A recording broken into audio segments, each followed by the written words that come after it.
apakah benar seorang ikhwan yang atau seorang laki-laki ingin poligami itu harus minta izin kepada istri? Nggak ada keterangannya, nggak ada.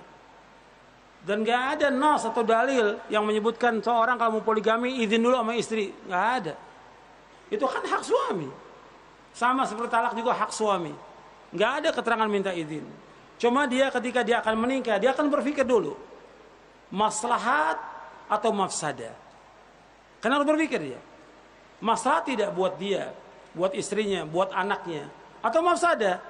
Apakah dengan dia menikah, kan dia juga harus berpikir sebagai orang yang beriman dan orang yang berakal dan punya hati. Dia juga berpikir, apakah dengan pernikahan ini akan membawa maslahat buat dia, istrinya, agamanya, dia untuk ibadah kepada Allah dan juga anak-anaknya, atau merusak bahwa dia orang yang dengan poligami didukung oleh istrinya dan tambah ibadah dia kepada Allah. Tapi ada juga yang menikah dengan poligami itu berantakan rumah tangganya, sampai ada salah satu yang harus dicerai, sehingga apa? Anak-anaknya berantakan dengan sebab itu.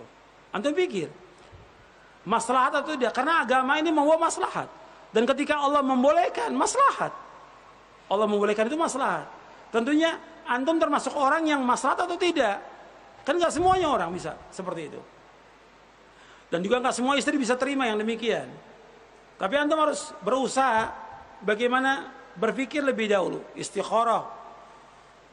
Ini masalah atau tidak gitu. Jangan sampai ketika antum sudah berbuat, yang penting saya nikah dulu aja, urusan belakangan. Nanti kalau mau harus cerai ya cerai, ya nggak boleh begitu. Antum ketika nikah ya untuk selama-lamanya. Antum berpikir ketika antum menikah, apakah yang pertama atau kedua, ketiga untuk selama-lamanya. Saya ingin pernikahan ini mendapatkan sakinah, mawaddah, warahmah, keturunan yang soleh dan soleha. Itu niatnya. Bukan coba-coba, bukan main-main. Bukan juga saya penting nikah. Nanti kalau istri tanya, ya bilang aja bohong. Nggak boleh bohong. Bohong nggak boleh, hukumnya haram dalam Islam. Dan nggak nikmat. Antum menikah tiap hari bohong, nggak boleh dalam Islam. Bab bohong kata Nabi membawa kepada keburukan, kejahatan, dan kebohongan membawa manusia ke neraka. Wa iyyakum wal kadhiba fa innal kadhiba yahdi al fujur wal fujur yahdi ila nar. Jauhkan diri kamu dari bohong, karena bohong membawa kepada kejahatan, keburukan. Dan keburukan, kejahatan membawa ke neraka. Jadi antum perhatikan itu. Jadi ketika dia menikah lagi harus jujur. Ditanya sama istrinya, "Kamu nikah lagi?" Iya. Jujur sebagai laki-laki. Terus pasti istrinya ngamuk. Ya antum ademkan aja. Diadamkan aja, antum nasihati yang baik, tapi jangan sampai minta cerai. Dan jangan antum ceraikan. Karena dua-duanya tetap istri antum harus jaga hubungan itu. Dan antum harus bisa berlaku adil.